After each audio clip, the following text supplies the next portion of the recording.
Good morning, die-harders. Who's ready to live free or die hard? This is the S&W Experience, and I am the Shogun. And here we go.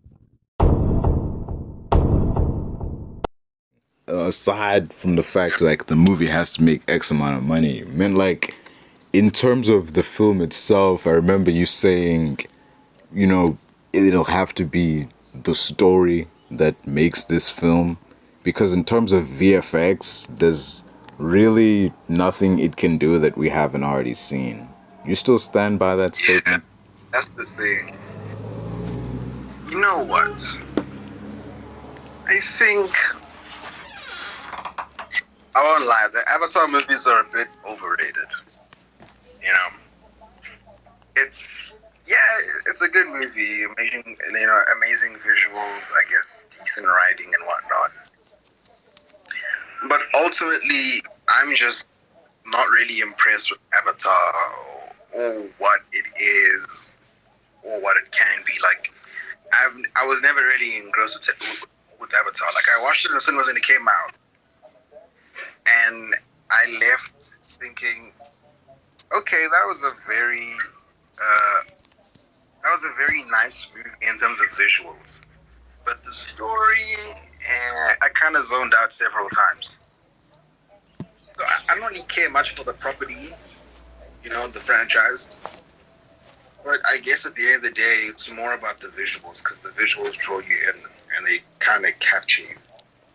And since, again, VFX has kind of reached like a little plateau where it just all looks the same now because it's all good, for the most part.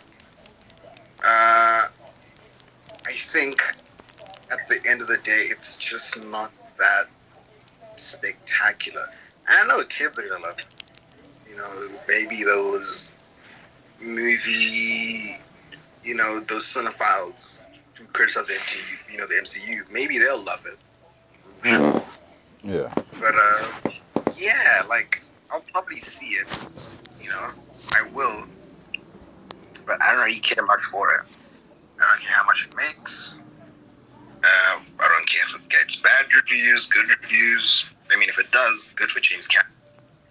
But yeah. You remember that line you said about, in order for this movie to be profitable, it has to be like the fourth highest grossing movie of all time. You think it'll crack that? Nah.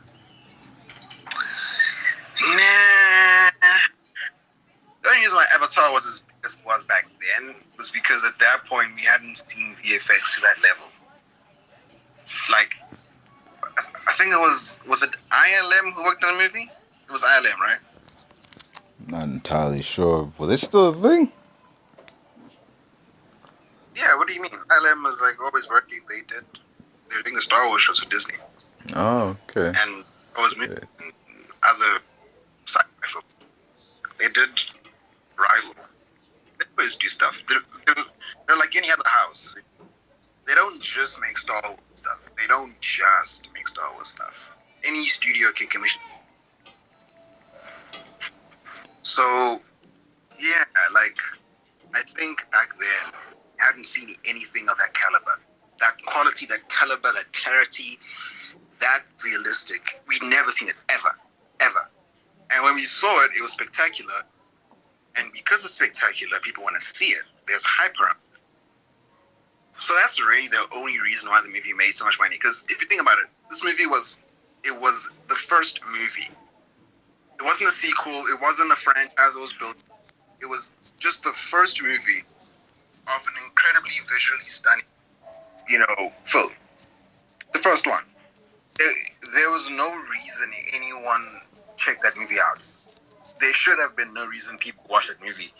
And that movie ended up making like 2 billion plus, right? There's no reason why it should have made that money as the first movie ever. Usually you expect that with like your culmination films, culminating 5 years of a franchise, 10 years of a franchise, 15 years, etc., etc. Those movies make billions.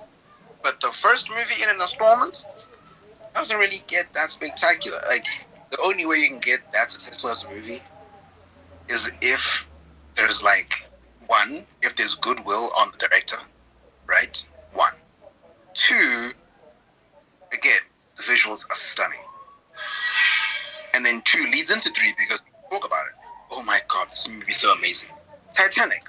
I mean, no one had ever seen, like, you look at that movie and you look at the realism of everything, and even the ship, like most movies before then, if they had like cruise ships, it was mostly like small localized sets within studios, you know, shit that's inside Burbank, green screen, water, you know, fake thingy, small scale stuff. But Titanic, what did James Cameron do? He used CGI. He used CGI to create the boat. He used CGI to show the true scale of Titanic. He showed the humans on the Titanic, which were of course CGI. But at that, like I think at that point back then, you honestly could not tell. You know. Yeah. A lot of Titanic is also visual excellency combined with a good story, combined with a love story, because love sells, love and sex sell. And all of those components, all those elements blended into this movie, making the equivalent of like $1.8 billion today, you know. But other than that, yeah, there's that James Cameron. He definitely has a lot of goodwill behind him, so we got that. We know that he can tell good stories. We also have that. But Avatar isn't really like, you know, very complicated. It's you know, like it's sci-fi. Like sci-fi stories are kind of all over the place sometimes. Plus, the movie's cast very has a hard lot to of have- known actors in it. You know, the cast also like helps. Yeah. it's very hard to have like a very compelling Oscar-worthy story with sci-fi and CGI. Like, you know, you'd expect that from like a real movie, real actors and stuff like that. So, you know, the story, it might be fine. I don't even know what's happening in this movie because I thought that they all live happily ever, you know, they all live happily ever after. So, I guess more people are coming in, or whatever the world is. Is it a dream world? Is it another dimension? I don't even know what it is. I've never watched a single breakdown. It's an alien planet, you know, so stands to reason, you know, they'd be like, because that first movie, the whole premise was like, yeah, this alien planet has this resource and we want it. You know, that's the human perspective. So of course there's no way they'd just give up after like, oh no, the people fought back. Like, of course they'd come back with reinforcements. I think that's what's going on. Like, you know, the humans are coming back, but this time they brought backup, you know. At least I think that it's great. Honestly, that those trailers don't say much, you know. Okay, so I'm searching that stuff here, and so what? This guy just sent his mind into. Did he create his body? Like, what the fuck is going on? He created that blue body. Cause in the movie, didn't you have to like be in a machine to like control one of those blue bodies? Like, and how did he reach? Like, how did his mind travel 4.4 light years away to Pandora? Like, how did his mind do that? And did they? Like, I don't understand. Did he take a dead person's body? Because it's just him. It's him in the world, but how did his body even get created? I don't understand a single thing about this. yeah, I never really got that. Like, are these dead bodies that have been reanimated? Are these bodies built from scratch? Just. And how they even know, like, if you're 4.4 light years away, it's not a lot of distance. But how do they link the mind on that planet? How do they link it nerdy with the human's mind? So, like, how do they get? I think his name is Jake, right? It's Jake. I think it's Jake. How do they get Jake's brain in an alien's head on another planet? And in fact, if we're really being honest, Jake's alien form is pretty much a CGI alien version of his real self, besides the wheelchair shit. But he, you know, it's like that thing that they do with CGI where they make the CGI character look like a human. Yeah. So, what? Did they just create a body? How do they know the genealogy of these species? Did they have a sample? They splice his genome with an alien genome in a lab and create the body for him? Is that what happened? There's actually like an in-universe reason for like why the body is starting to resemble Jake, because Sigourney Weaver's character's, her alien body looks kind of like Sigourney Weaver in the first movie. That's the And thing. like the reason for that, they explain is because she like her mind has been in the body like for so long that the body has started to like because when like every 7 years your body changes depending on like what you're doing or whatever. You're not the same person you are 7 years ago. So with Sigourney Weaver's character, she's been in that body so long that the alien body is starting to change and morph into like what her mind, like her human body would look like, if she was born one of them people. I think that's what's going on. He's had this blue body long enough that it's starting to shape to suit how he looks in human form. So I don't know, man. yeah. I hear you, but it's looking crazy. Like, Yeah. it's some crazy biology. Put your brain in another body, that body would stay like that.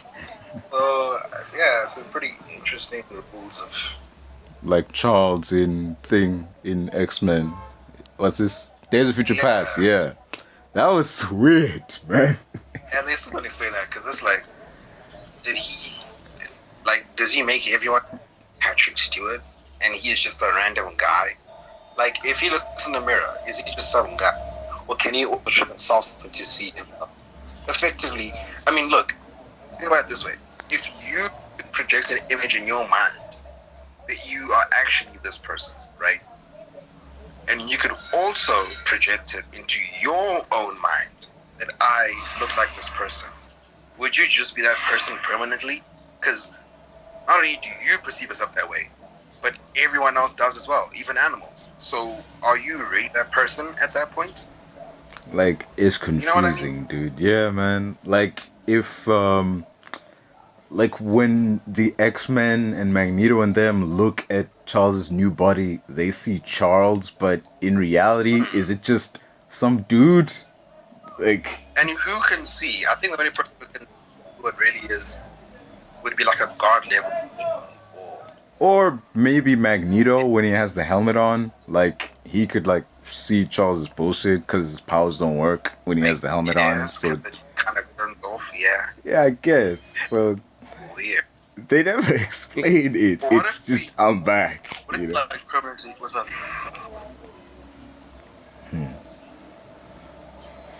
There's a theory, there's a theory out there that because, Charles transferred his consciousness into this dude's body, that dude's body started to change to more resemble Charles' older body.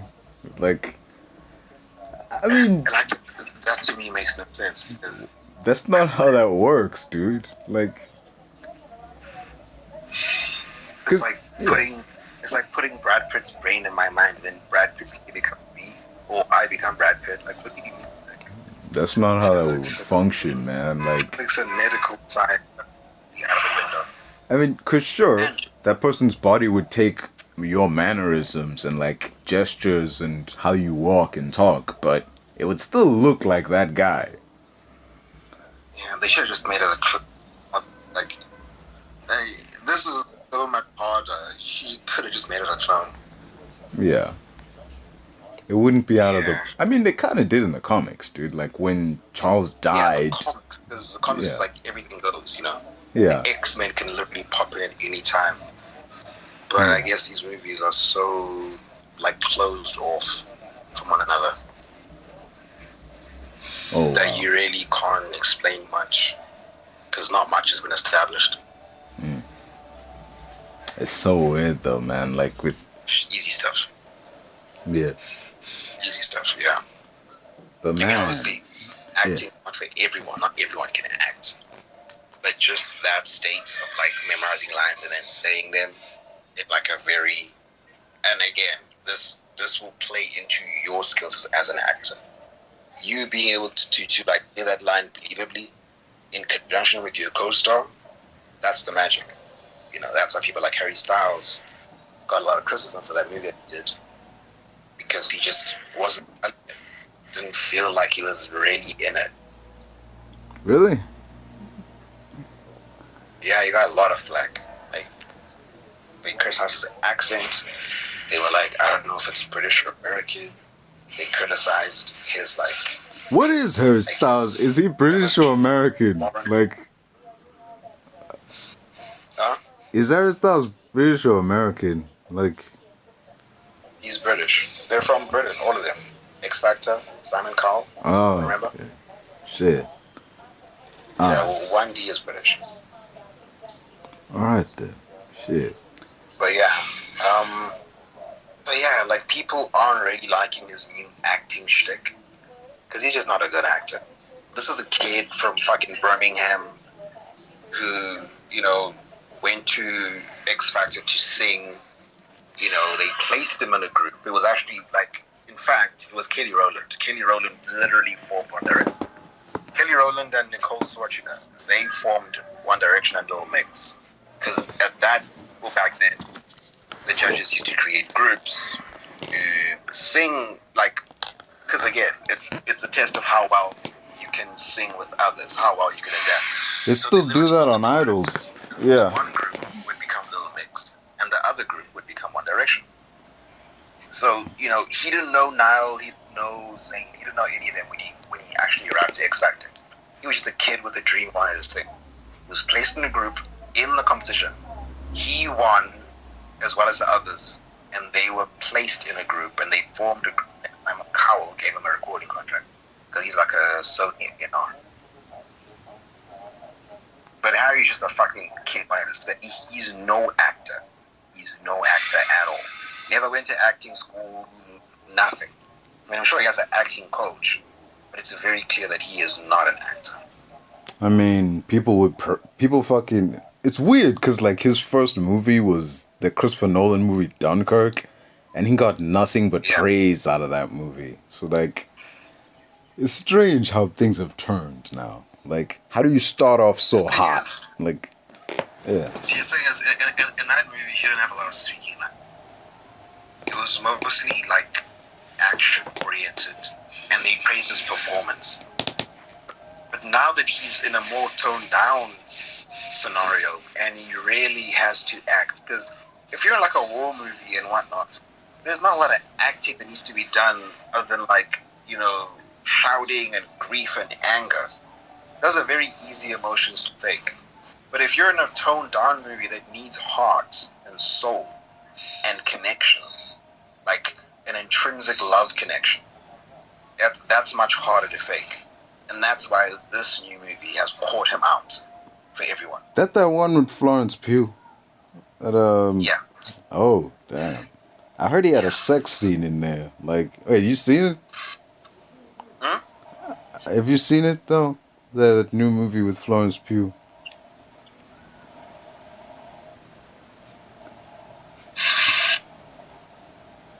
Look at this and tell me it's good. What? What is it? I'm a mute myself so you'll be able to play without the background noise. The emotion he's giving on his face and how he's delivering his lines don't match up. And here at the end, it sounds very Southern, but in the beginning, it sounds very British. Yeah. Is he an American in this movie? He is an American. He is an American. But he sounds... I mean, think of it this way, Biani. What you essentially have here is a random adult man trying to do an accent. He's not an actor. This isn't Robert Pattinson or Christian Bale or Tom Holland. Those are actors. They've been actors. In fact, all three have been actors since they were kids. So they know the business. They know what it takes. They know true practice of trying to do and perfect an American accent. They've been doing it for decades. Harry's what, year 1 into this? Year 2? It's his second year of acting ever. And when you look at it, you can clearly see that this is not a person who trained to do accents. This is not a person who went to film school, not a person who went to drama school. He has no talent to do anything. and his impression of an American accent is about as good as a random bloke from Birmingham. You know what I mean? Yeah. Like, there's no training in it. It's just random. It's like me. Okay, well, I actually do some, some accents because I actually went to drama school, but like, it's very lax. It's lax. It's incredibly lacking. It kind of fumbles at the beginning because like when he says the word "this," there's an accent there, but afterwards it's gone. But then like, what's yeah, I don't know. I wonder if you got a vocal coach and or acting coach. I really do wonder. I feel like that's going to be very distracting for 90 minutes. Like for like this movie's runtime, dude. Like, like, it's funny because Harry Styles is like a person who's usually praised in the industry, for his like groundbreaking fashion and activism. But in terms of him as an actor, he has gotten demolished. Yeah. Like Kanye West level demolished.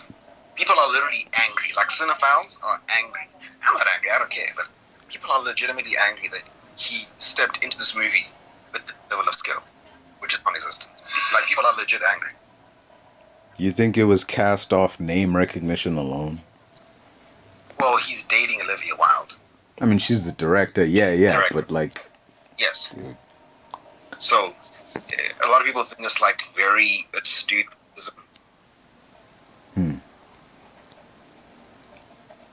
But yeah. Oh, look at that. They're on a pause. Yeah. They're on a breaker. They're on a break, so... I wonder what that's about. I don't know. Did you sucked that movie? What do you mean I sucked? Like, Jesus, dude. Yeah, probably something about the... Come to think of it. We don't know, though, man. I honestly thought... Dude, like... I honestly thought they made more sense than her and Jason Sudeikis. No shade on Jason Sudeikis, but... Come on, dude. Like... Look at Olivia Wilde. And then look at him. Like... Sudeikis is like... He's a weird character. In certain angles, he looks handsome. But also, he just looks like Google. Dude, man. That guy has looked like somebody's dad for like 20 years, dude. Like, fucking... Back to his, like, comedy days, he's looked like somebody's dad ever since then, man. Like, shit. Yeah. I mean, he's not ugly. No, I'm not saying that. I'm just saying you wouldn't picture, like, him getting with Olivia Wilde, just... Yeah, it's kind of like... It's a different type. Yeah. She's definitely a different type. Different beat. Although he has had certain moments where he looks... I guess handsome enough to stand a chance with her. Like here, I think it depends really on like the haircut and I guess like the actual physical weight. But yeah. I would say in this picture from like 2012, he looks quite alright. He looks A-list. He looks like Jamie Dornan or something, whatever his name is. From 50 Shades. He actually looks good in this shot, dude. Yeah. Yeah. Plus, these days, big-time actors have the pull to ask for residual. If you're like Tom Holland, you're not asking for no residuals from Sony. All due respect to Tom Holland, but still. Get the fuck out of here. I mean, he's very valuable to Sony. He is Spider-Man. But he ain't getting no residuals just yet. Yeah. I mean, maybe now he might because he did No Way Home. That was a pretty big movie. But, he's not at that level yet where he can demand that. Only Downey and Evans can demand that. Because Downey, after residuals, Downey walked away with $75 million from Avengers, Infinity War, and Endgame. Like, his pay was like 20-something, but he walked away with 75 after it was all said and done. That's people's entire net worths, man. That's crazy. That's crazy. In one, technically two movies, but like, 2 movies, yeah. But damn. Dude. Yeah. This Because part, he was paid about 20 mil for both movies. It was like 10-10. yeah. 10 point something. Evans is like, 5. He's big, but he's not Iron. But yeah, man, those residuals went crazy. And it's funny because Arnie, before he was even a famous actor, he had negotiated residuals for Terminator. Yeah. And in interviews, James Cameron voiced how he regrets that because he walked away with a lot of money, like over 100 million from Terminator. Yeah, man.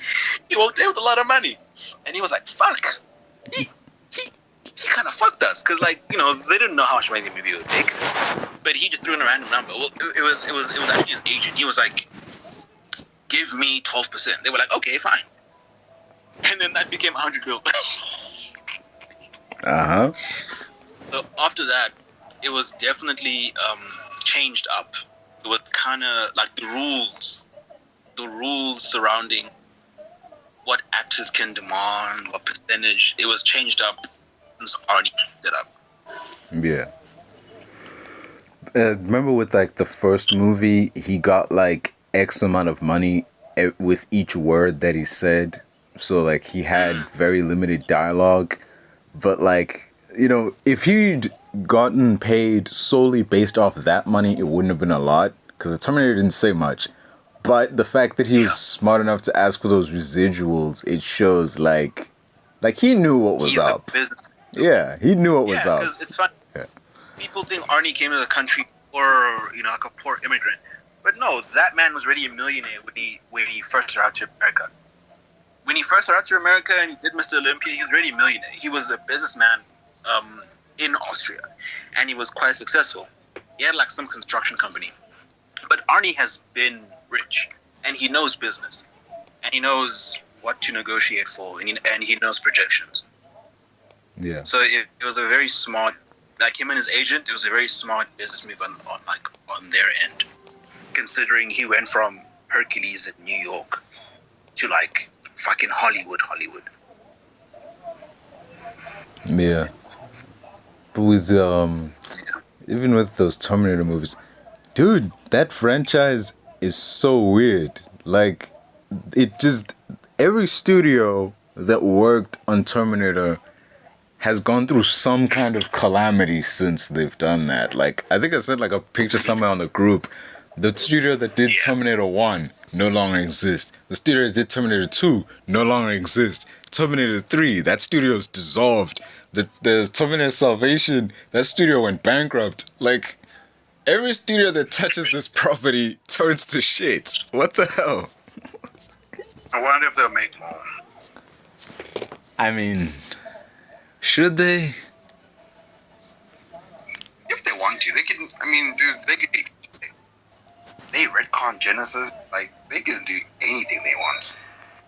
To be honest. Genesis itself was a retcon, dude. It was a reboot. Shit. They tried to reboot the whole franchise, but. So they can kind of play loose and good with the established, because there's clearly not a lot of it's not so tight and continuity matter. This is inconsistent. They're just just make whatever look good. I mean, it's a time travel movie. You can explain away inconsistencies, saying, "Oh, there's a change in the timeline" or whatever. Yeah. That was basically Genesis. Think about it. Yo. What? Prince Charles caught kissing a man. Huh? It's wait. Charles the Meghan? Prince Charles? That? It's from 2016. Apparently it's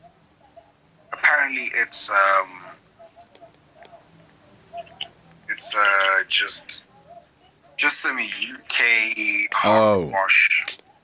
Oh yeah. That should really. When you think about it, we shouldn't be calling him Prince Charles anymore. I mean, he's king now. Yeah, that's a weird name. King. the fact that you were like like a second ago, the fact that when I said like we should be calling Prince Charles, you were like, oh yeah, like just the fact that you had to be like, oh yeah, he's king now, just it Yeah, like it's shows. such a because he just has no power. You can't Yeah, fire a single person. Any like his realm of power is in Buckingham Palace in terms of who he can fire. You know, he can't fire anyone in Parliament. He can't change any rules, make any legislation. They're just glorified mascots for the UK.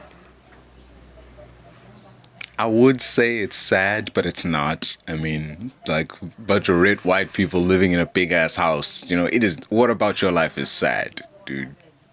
Yeah. Yeah. Yeah. Yeah, because in the original plans, like we know that Blade was gonna be a Phase 4 movie. That original like MCU timeline, it was there. But like, given everything that's happened, it'll probably be Phase 5, like towards the end. So yeah. And the fact that we've seen, you think Blade will pop up before that? Like, because he was in Eternals at the end. So you think he'll pop up somewhere else before his own movie?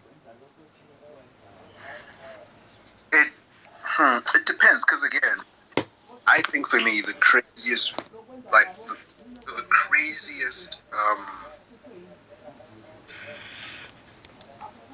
the craziest kind of movie thus far that has just a plethora of characters for me is New World Order, because I thought that was just gonna be like a grounded cat movie. Just because most cat movies are grounded. It's mostly cat dealing with human things, not aliens, not monsters. But now it's like fucking Red Hulk, fucking Sentry, Thunderbolts. Like it's so much, you know. So since that movie has that kind of scope thus far, who knows what the rest of Phase 4 could be? Like it's anyone's guess at this point. Mm. You know what I mean? Yeah, man. It's Yeah. given the lineup of movies we have coming, it's definitely going to be an interesting phase. Cause Phase 4 had some, like, I don't want to say growing pains, but like it had a lot of like speed bumps, man. Yeah, it was definitely unequivocally the most disappointing phase. Yeah. And this is coming from people who came out of a phase that had the Dark World in it. Just Yeah. Like, it truly is the weakest phase when only 2 films are just overtly good. Well, 3 if you added, that one's kind of like, it's kind of lopsided. It's kind of, it's up and down. It's a scale. Constantly flows to one side, and then sometimes it, goes to the other side. So it really depends on who you are.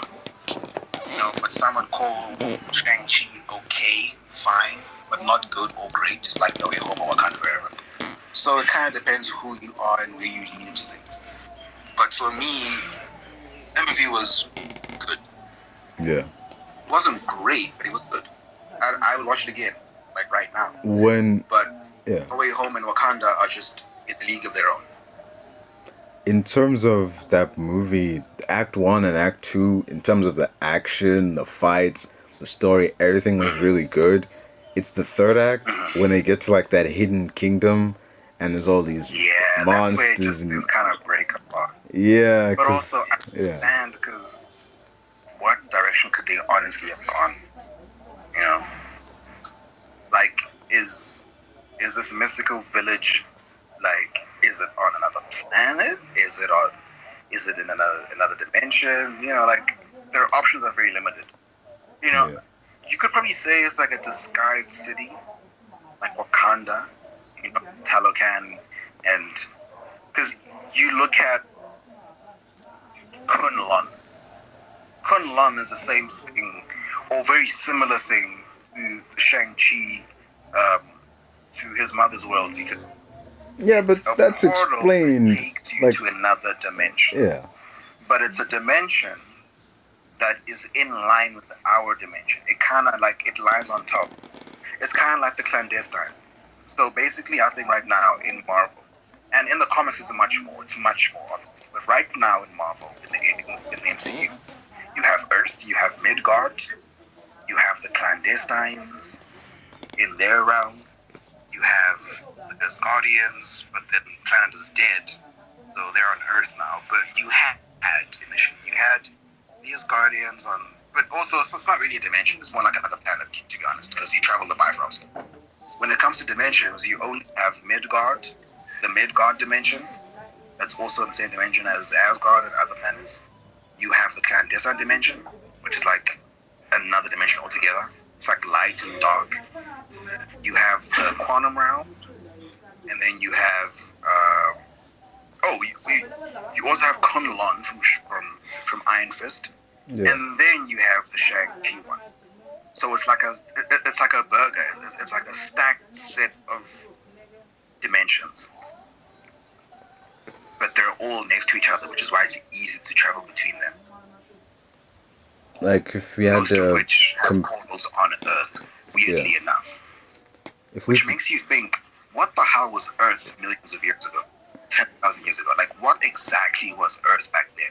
For them to have so many relics that are so interdimensional. Like, you have, first of all, first and foremost, you have Asgard's connections to Earth. How many times Odin protected Scandinavians, and how that became, Norse mythology. You have that.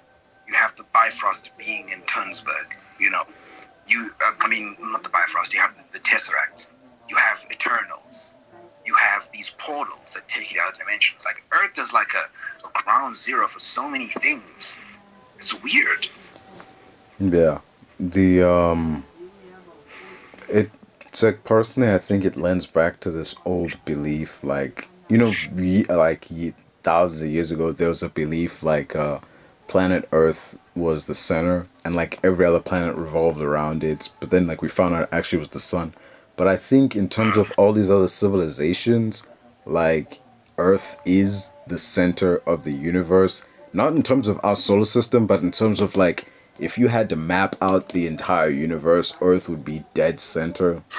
Like that's how I view. This is why it's important, because even even in Because I think a Transformers, lot of important people have looked at Earth as a planet worthy of conquering. yeah, And why would you conquer a ship planet?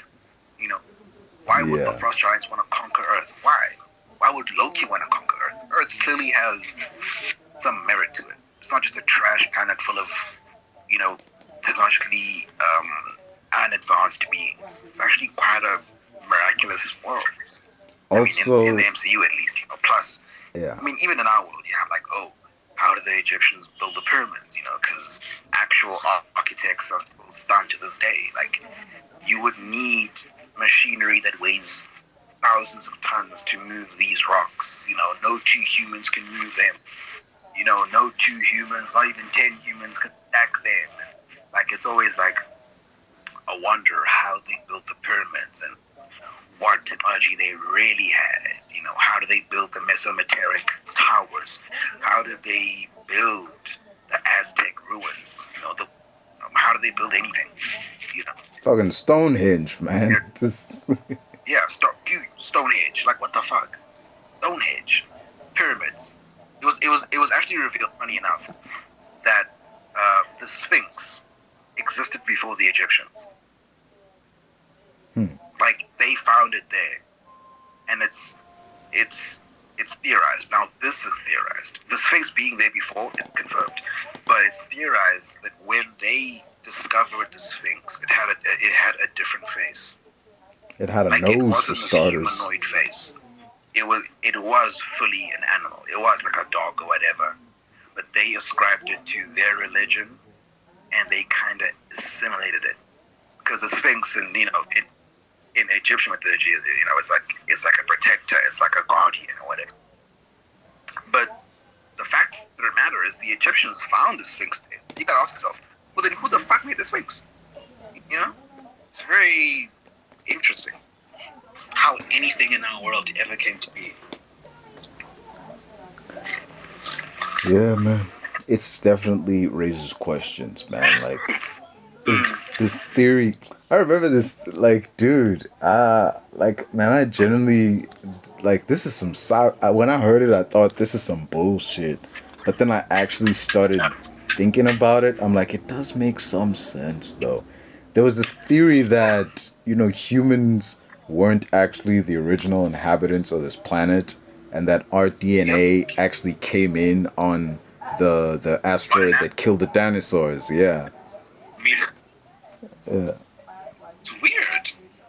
Like, Yeah. what if at some point we were able to communicate with where we actually came from? Because we were just like bacteria on an asteroid. You think about where that asteroid is from, fuck, what if it's on the planet of us? That planet probably no longer fine. exists when you really think about it. Because what would have to happen to that planet in order for there to be an asteroid? The asteroid is bubble. But again, what if they literally got that? You know?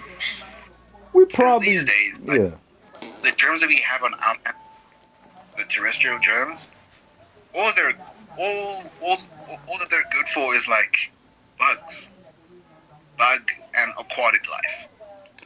Like nowadays, there are no microscopic germs that could realistically evolve into us. There just aren't any. We were like the rarest thing that ever happened, ever. Like the biggest genetic aberration in like the history of ever, man. Like just like the only way right now you would get more Earthlings is if there was DNA that was on an asteroid, like a chunk of an asteroid had some human DNA, and then one day, after billions of years, they would re-evolve. But right now, what we have in terms of terrestrial germs and pathology, it's not enough to make a human one. Which is strange, because what the fuck do we come from? There's like these posts on IG, and yeah, they're kind of kooky and dumb, but at the same time, sometimes it makes me go like, whoa, what the fuck? Because it's like, you look at our eyes look like a nebula, you look at our helix, the helix of our DNA, very similar to that of the helix of a black hole.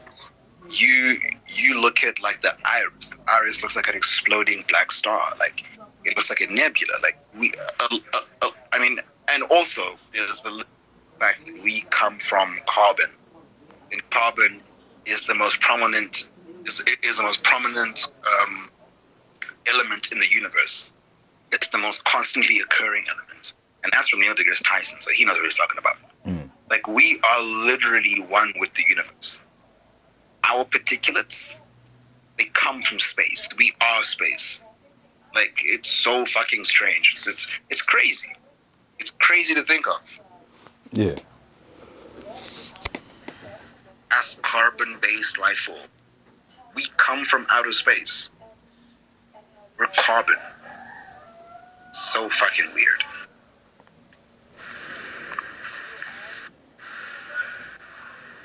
But hey, dude, that's kind of our thing, Yeah, no, it's a statement like space.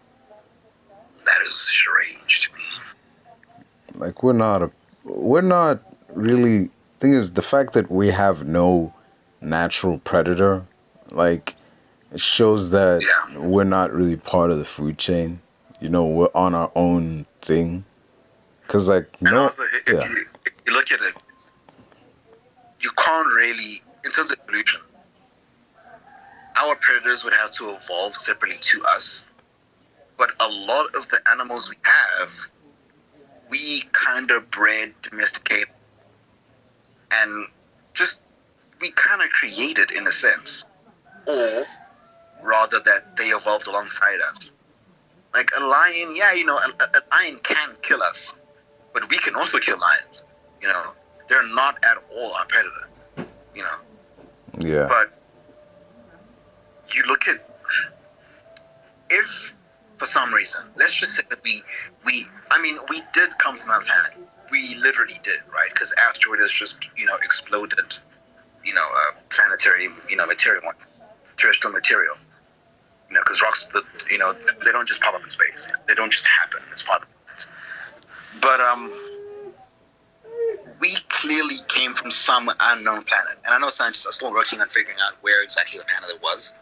How many light years it was. How many light years the asteroid took.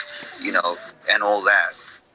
But the fact that a lot of these animals, like birds and geese and reptiles, they evolved from the dinosaurs. Dinosaurs were here way before us, way before our asteroid. So that is literally the reason why they aren't our predators, because we aren't even from the same world. Like, obviously, we have certain commonalities. We have eyes, we have a breathing apparatus, but that's only because we evolved because of Earth. Because of Earth, Imagine how different we look on our original planet. Imagine. We've evolved to have, these fingers and eyes. Yeah, I'm sure we had fingers and eyes. But are we sure that we looked exactly like we looked on the other planets? It's weird. It's probably a wholly different solar system, just... Yeah. Because what if aliens are just us? Like, what if... we are aliens, yeah. But what if aliens are like the original construct of us? And we just don't know. And the only reason why I've had sightings since the 40s is because, well, shit, they want to see what happened to their people. Or they want to see what became of, the little bit of DNA and genetic composition that was contained in that medium. What if it's them just looking at what happened? Who knows? Yeah. We don't. It would be... But one thing I'll tell you. Yeah. NASA definitely knows about aliens. They confirmed UFOs during the pandemic. No one seemed to care. Because I guess the pandemic had bigger things going on. But, dude, we all knew that aliens are a thing. It's just like... Yeah. Aliens are real. Because it's so impossible to we're alone. Like, we cannot be the only beings with, sentient intelligence in the vast scope of the macrocosm. There's no way. Because that would be like a one in a quintillion possibility that only this planet was able to breed life. That's like 1 in a quintillion chance. It's statistically, scientifically, mathematically, astrologically impossible. Space is so big, we haven't even finished measuring it. It's endless. Yeah. And that's just our galaxy. That's just the Milky Way, bro. You think of outside the Milky Way, outside the Andromeda galaxy, inside 55. So the fact that we've evolved so fast, so quickly, but we still haven't evolved far enough to properly, pursue interdimensional travel, interstellar deep space travel. It takes years just to get to we aren't there, and that's gonna take some time. And look, obviously in 1992, you had a floppy disk that was 1 kilobyte large, and that was amazing. Sure, yeah. And now we have terabytes. Cool. We've evolved to such a crazy degree. We really have. I don't want to knock us down. I don't want to knock our evolution. We really have evolved technologically, in terms of robotics and AI and all these things. We really have evolved. Our phones these days have screens that are 5 inches long, but back then we could hardly take a photo with a VGA camera. We've evolved. We really have. Still nowhere near the level of progression where we need to be in order to at least be able to try find aliens or explore other worlds. And until we do that, we're not going to see any more aliens or discover any more things about our world or our universe. Not until we really evolve, which is just not now. Yeah, it's sad. I mean, at the same time, are you sure you would want to find life like us? Because we, as we are, pretty shitty. Do we want to find people who are more advanced and could be more shitty than us? I'll tell you what could happen. Well, actually, not what could happen. What would happen? Quite possibly. We would definitely go to war with these people. And it's not because we view them as hostile, because we want their resources. Because that's what war is. War is a collection of resources. Well, modern day war, not like World War I and II, but modern day war, like in Vietnam, Afghanistan, that is a resource collection. Dude, 9/11 was an excuse to invade Afghanistan. Yeah. Bush 9/11. There's very little that we will do or won't do for our interests, things that serve our interests. There's very little we will do, and I fully believe that we would go to war with these aliens over their, highly advanced resources, or I guess better resources than us. Because if they're advanced, they can fuck us up. But also, I don't know how advanced you have to be in order to find a way to stop nukes. Because we have nukes, man. I don't care if you're Wakanda.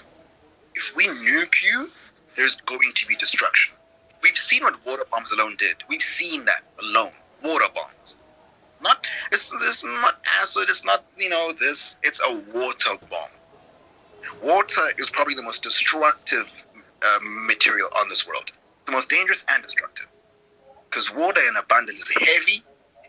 Water in abundance can kill you. You can suffocate. You can drown.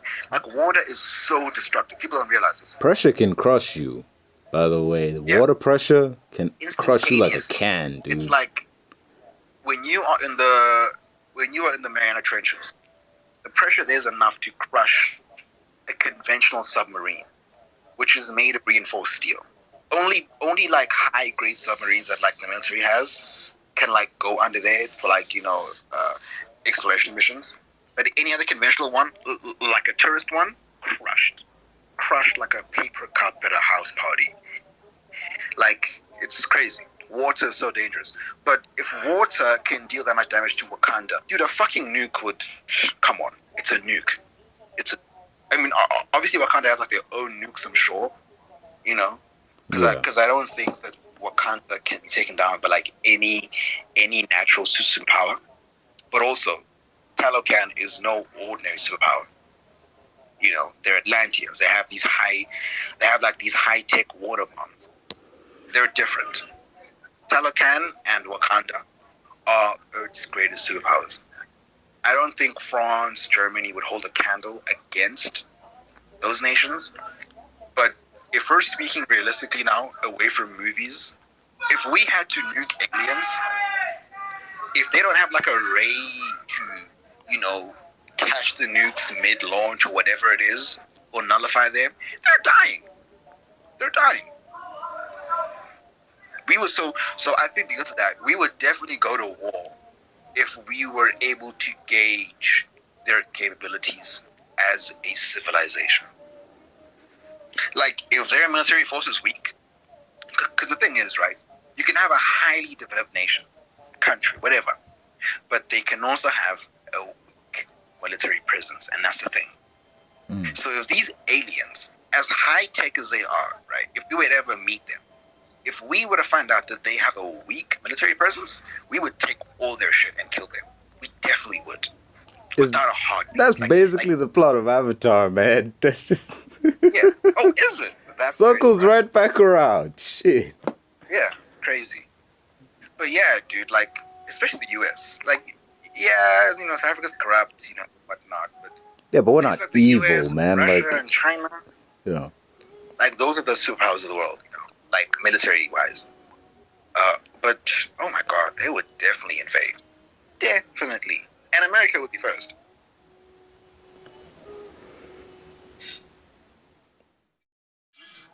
like 2 or 3 nukes that aren't even atomic bombs, right?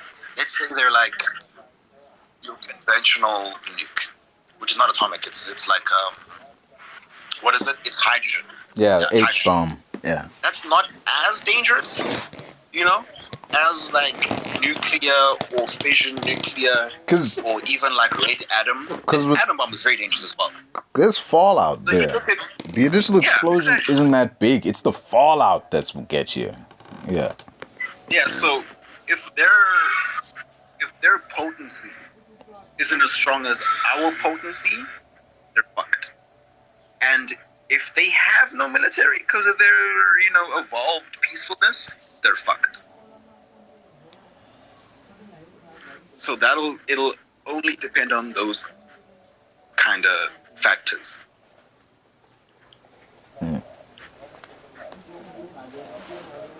Damn. And part of me doesn't want to find these people. Not just because of like invading or whatever. Because imagine what that would do to people here on Earth, knowing that yes, you are in fact an alien from another planet. Like, what would that do to religion? Think, dude. Like, dude. It would be weird. It would be weird and crazy. Yeah. It would seriously mess with some people. Like, the closest thing I can compare it to is like in the MCU when like Thor came down, and and because in terms of Norse mythology, that mythology is not mythology anymore. That's fact now. Yeah. So history. Yeah, it's history. But we never see how they're doing. I mean, sure, we go to Norway, but that's only in New Asgard. It's isolated that spot, so we don't see how the larger world reacts. The closest thing we got is that church in Spider-Man Homecoming. There's a building like next to the bodega. It's called like Church of like New Asgard or whatever. That's literally all we see. It shows like, okay, a new religion has sprouted because of this, and they actually worship Thor. Because think about how easy that would be, because you can say like, oh yeah, you're a Christian, you believe in God, but like, I'm a Thorsden or whatever. I can point to and say like, there's video evidence of my God existing or some shit, Exactly. Yeah. And I wonder, do you think the Christian God is real in the MCU? Fucking every other God is. So exactly. Like the fact that Bast is like a black humanoid being just lends credence that anyone can exist, even the Indian gods. Yeah. And I'm sure they actually look like their depictions. Like they actually have 8 arms, and one's a monkey, one's an elephant, one's a tiger, one's a gorilla. Like I'm sure that they actually look like that.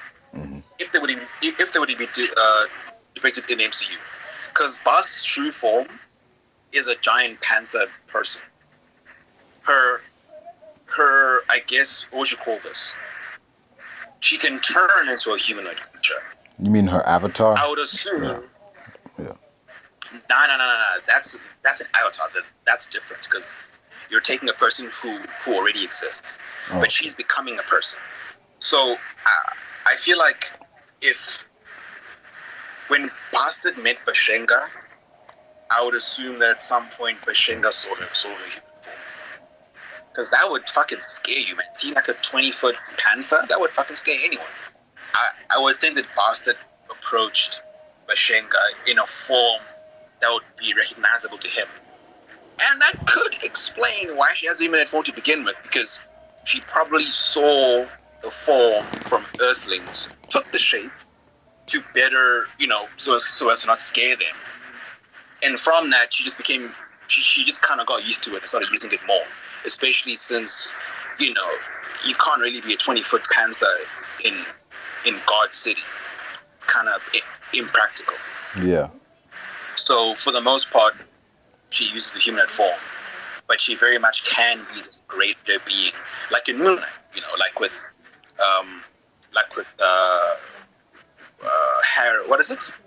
I don't know. I thought you were gonna say Harrow, but then I was like, wait, isn't Harrow the bad guy? Like, no, Harrow's the guy. Yeah. Sickmet or Akmet, something like that. Something with an X. But we saw how those beings, while they could be humanoid, 2 arms, 2 legs, walking. They do have their massive forms, yeah. Exactly. So, if we do see like Bastard again, and I hope we do, because they really wasted her in Love and Thunder, considering we didn't even see her face for longer than a split second. Dude, she was cropped out of the screen in like the regular view. Dude. She only probably showed up in IMAX. Exactly, because I saw it in IMAX, and I saw it for a split second. I was like, that's it. I was waiting for it to do something, fight. I figured it'd be like a I don't know, Coliseum. Let's fight. Let's duke it out. But no, she was just there for a split second. And what really annoys me is the fact that in the screenshot for the movie, right, before the movie came out and whatnot, the screenshot that had Jane Foster and Valkyrie sitting together, we clearly see her full face. Like, they didn't bother to crop it out. Like, dude, if you're not going to show her for a long part of the movie, why even include her in that screenshot? Because we saw her, like, sitting on her throne. We didn't even see her throne in the movie. We just saw her head and her face. And her neck. But, like, why the fuck was she there to begin with?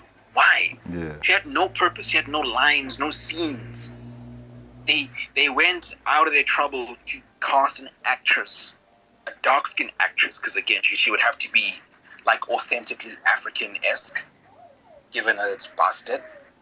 They went to the trouble of making her ears in the costume department, making her a costume. Making a throne. They have zero presence in the movie. Yeah. They didn't even introduce her when Zeus was speaking about gods. He was talking about this one god and this other god, which was like a blob claymation fucking thingy. But he didn't even introduce Bastard. Like, what the fuck? Like, this is one of the reasons why I also hate Love and Thunder. Just a useless movie. I remember you were pissed. I remember the first thing you said, like before you'd even spoken about the movie, was that you were pissed you saw this in IMAX because you couldn't walk out. You didn't want to waste your money. I was like, fuck, man, I really want to leave. But also, fuck, that's a lot of money. Damn, so dude. I was just tortured in that movie. That movie was torture. It was basically like you're being strapped to a chair, eyes are gouged open. Watch. You pay 220. Watch. It's fucking ridiculous, man. But yeah, hopefully we see her again. Yeah. Hopefully, played by the same actress. Maybe she'll pop up when Thor's war with the gods. Because yeah, because there hasn't been it's been very contained. Yeah, but we don't I thought when they entered God City, it would be like a fucking showdown. I thought it'd be like Roadhouse, But no.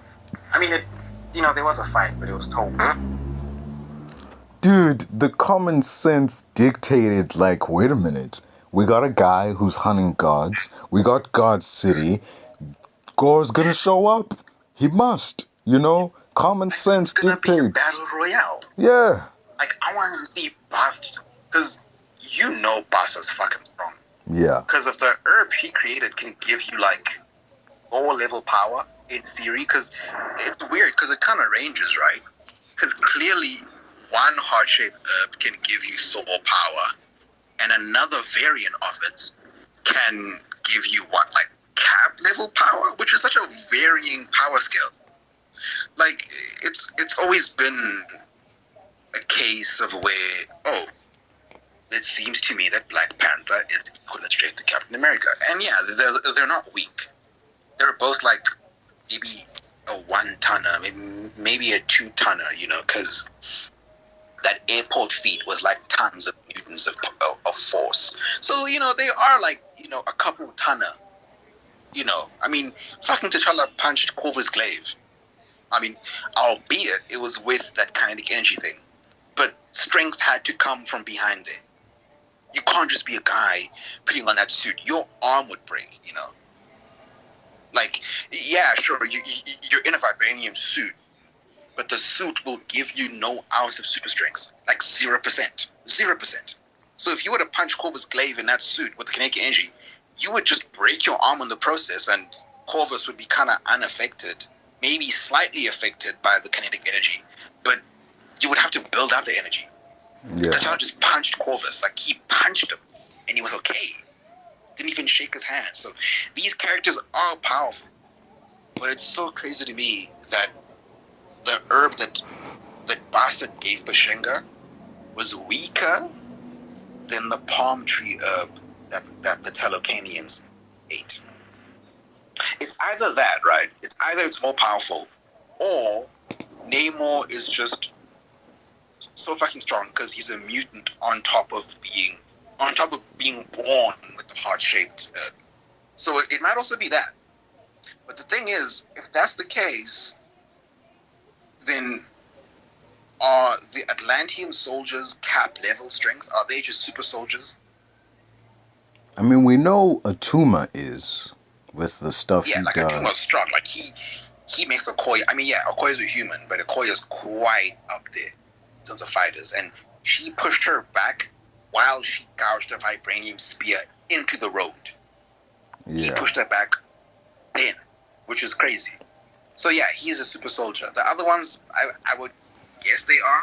You know, even though a couple of Wakandans can beat them, like the Jabari tribe. You know. Yeah. But you know, with their guns, it kind of evens out the odds with their weapons and guns.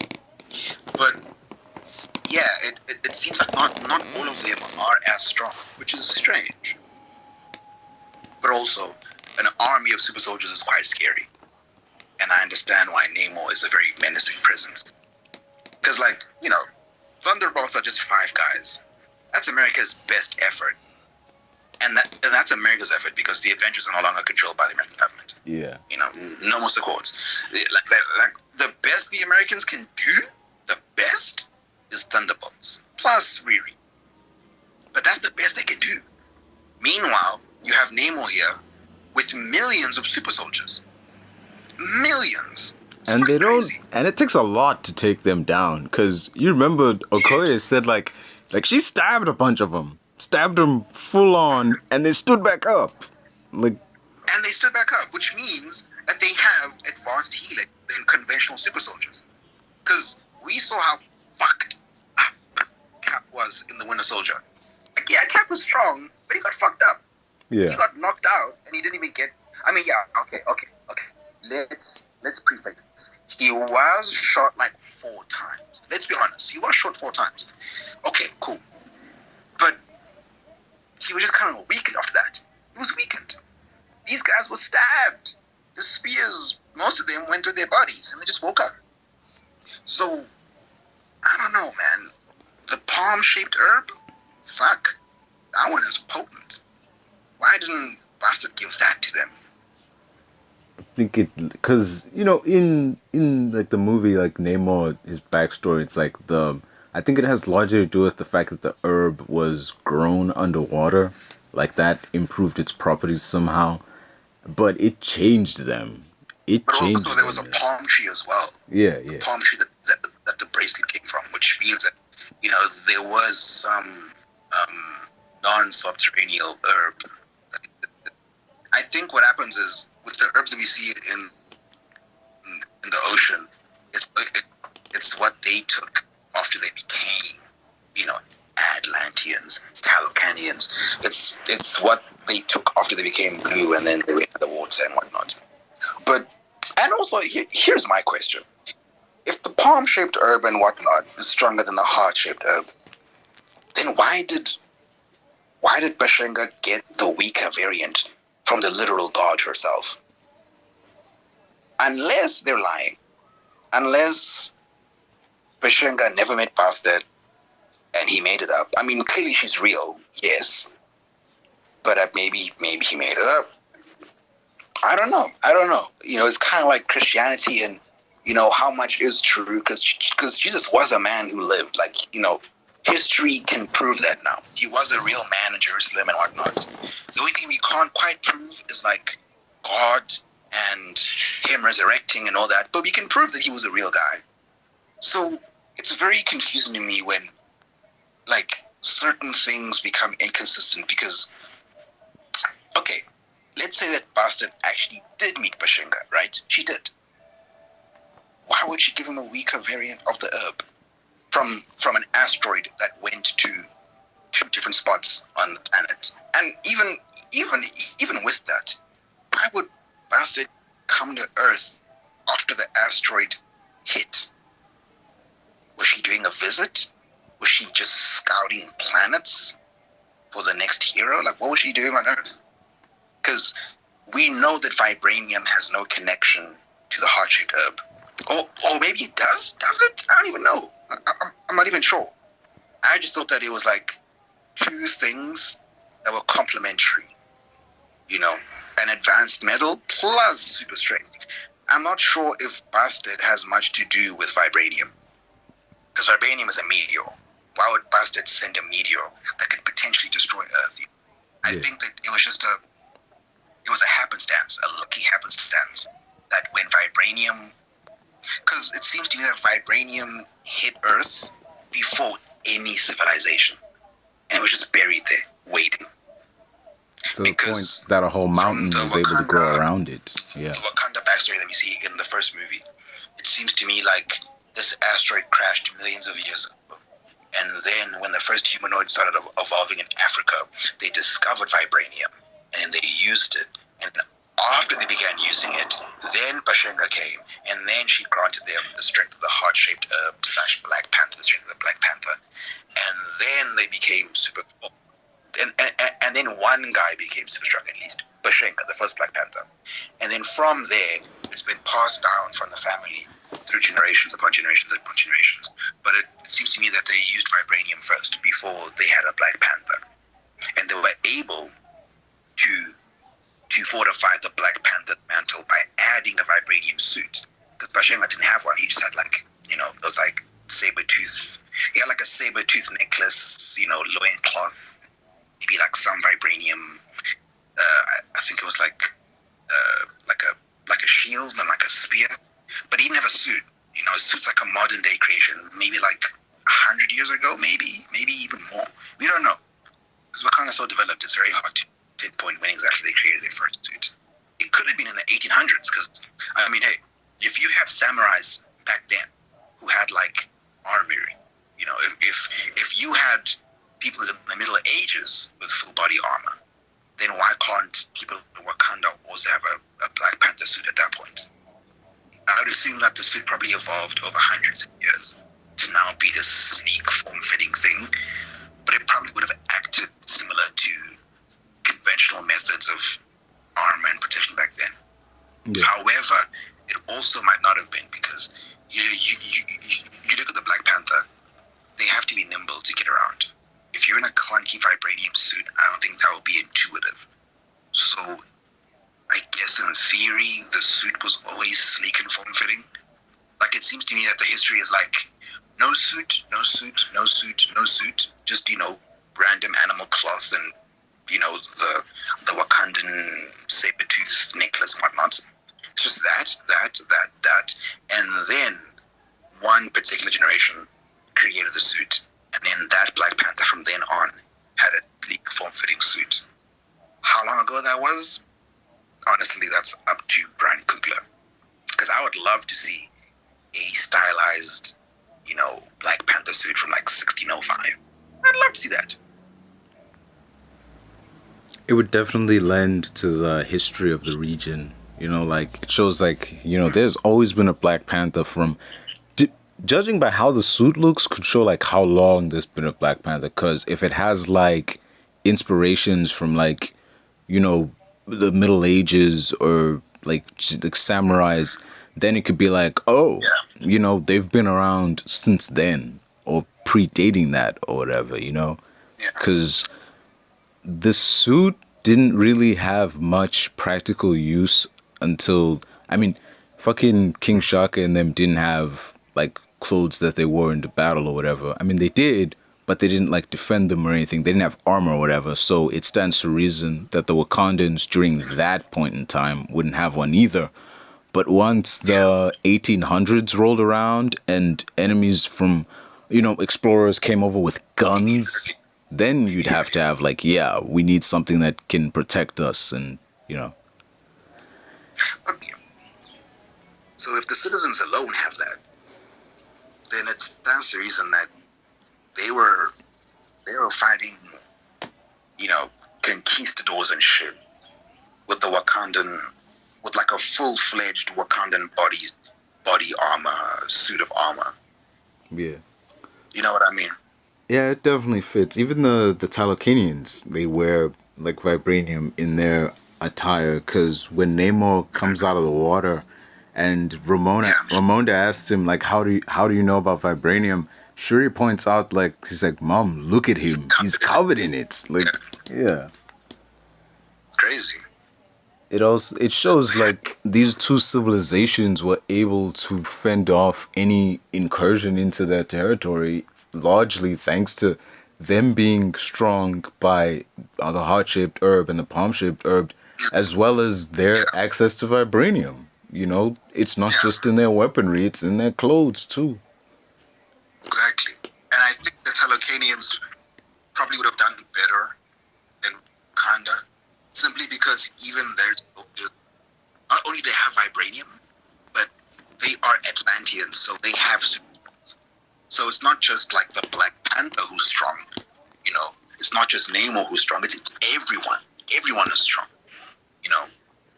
And obviously, like there was a point in the movie where I was confused for a very split second, like 5 seconds. I was wondering, wait, how did Shuri kill us? I mean, not Shuri. How did Nakia kill this Atlantean? And I remembered, she's wearing Shuri's suit that gives him super strength. So that makes sense. But everyone is powerful. And that's dangerous. Because that's what America's trying to do, with the Winter Soldier program. Well, not America, I guess America because of Howard Stark, but also Russia and whatnot. But yeah, all of these superpower nations were trying to achieve the same goal, which is getting an army of super soldiers. The closest... But here you have Tonkan, who's had that for centuries. Mm. It's weird. I find pretty odd. How you ever notice that they only ever seem to get one dude? In every attempt to make a super soldier serum or a variant of it, they only ever really get one dude.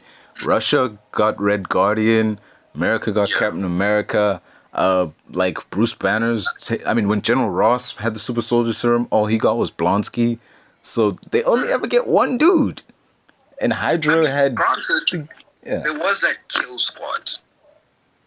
Now, was that kill squad US-based or Russian-based? Because they were Hydra. Yeah. But what were they? Were they American? We were out in like some snowy region somewhere, so they were Hydra, but they were in like an era in Europe. I know that. Yeah. Well, they were frozen but in the flashbacks with the experiments, they might have been in Russia, given that it's them giving them the serum and like testing their ability. Like when they were each fighting Bucky, they had to have been in like a Hydra base in like Russia somewhere. Not Russia, Germany. Yeah, Germany. Which is weird. But then it makes sense because I think with these kinds of experiments, a lot of it would have to be on a need-to-know basis and extremely confidential, right? Mm. And I think with that, they probably picked like the best of their bunch, like the best soldiers. Because I think even in the flashback, we clearly see that the people who are recruited for the Winter Soldier program from the 90s, those were like highly trained military, navy, like all of them could fuck shit up without a serum. Like it was like a bunch of John Walkers basically. They were all from the military. Red Guardian too, because he was a spy, He was like KGB or something. But it seems like they pick the best of the best, but also they don't pick a lot of people because these kinds of things, they're so dangerous that if another country had to catch wind, they might declare it as an act of war and, things might happen. So I would assume that these experiments would be highly confidential. Nowadays they're not. People know that Blonsky was used by the American government. Jennifer Walters defended them publicly. Everyone knows. They know. And, of course, Black Widow leaked all of S.H.I.E.L.D/Hydra files onto the internet. So they know now what these countries are trying to do. But I guess back then it was more dangerous to do that. The plus, when it comes to a conspiracy, the more people know, like the higher chance it is that it's gonna get out. Like in like the movie 2012, like John Cusack's character says, like there's no way anybody could keep that big of a secret, because like in that movie the government knew, like, okay, in 2012 some kind of calamity is gonna happen, we need to be prepared. And he was right. Like nobody, the amount of people involved in that worldwide conspiracy, there is no way that many people can keep a secret that tight for years. And every now and then someone would blow the whistle, you know? Like, yeah. It's just like the moon landing. You can't have the entirety of NASA and other international space stations lying and creating a false history for the past 60 years. There's no way that that's possible. There's no way hundreds of thousands of people can keep a secret, which is why it's literally impossible that the moon landing is fake and whatnot. Like, you can't keep a secret that big. No way. Not when that many people know. Plus, not when that many people know. Thing is, it's one thing you could argue, like, oh, okay, NASA's keeping tight lips on this thing, like the moon landing being fake, but why would everyone else? Why on earth would Russia be like, oh, okay, yeah, moon landing? What about Russia? About China, you know? Dude, what about France? What they about had spies in the fucking US. They would have blown the lid on this the moment it came out. Yeah. We would. The ANC would. Alone. We know that much. Yep. Like, it's statistically impossible. Yeah. But yeah, so I think that's why they kind of had to keep it heavily under wraps. Because even the Winter Soldier, we see that in Falcon and the Winter Soldier, it seems like he's been interviewed about history, but no one knows who he is. Yeah. Like, only the deeply connected people know who he is, which is like Black Widow, you know. Black Widow knows who he is because she's from Russia, and Russia has had several interactions with Hydra and the Winter Soldier. So that's how she knows him. But you look at the kills he's done throughout history. Entire nations don't know this man. I mean, now they do in the modern MCU. But back then, he was a ghost.